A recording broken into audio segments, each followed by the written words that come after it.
Another day, another basketball stories na naman ang pagkikwentuhan natin.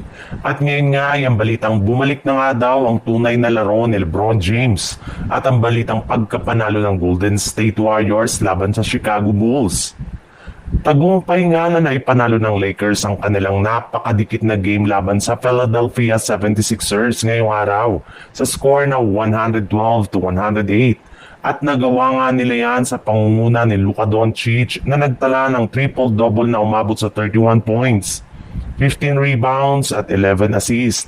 Pero ang tunay nga talaga na nagpanalo ngayon sa Lakers ay walang iba kundi si LeBron James na sa wakas ay naibalik ng muli ang kanyang rhythm at ang kanyang tunay na laro laban sa Sixers na nakapagtala siya dito ng 29 points. 7 rebounds at 6 assists sa kanyang 12 out of 17 shooting sa field goal.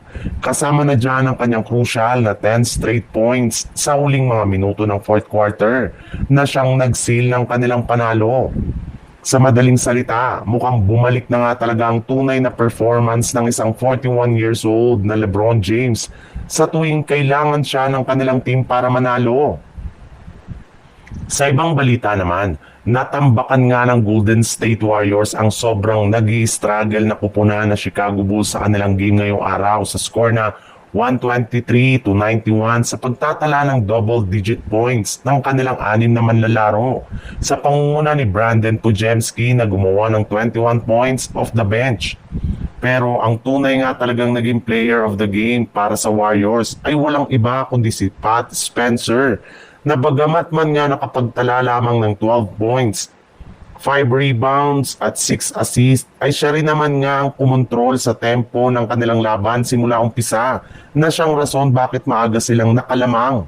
Dahil rin naman nga sa kanya ay mas magaan nga ang pakiramdam ngayon ng team sa kabila ng hindi paglalaro pa rin ni Stephen Curry matapos silang magkaroon ng back-to-back wins sa kanilang back-to-back game.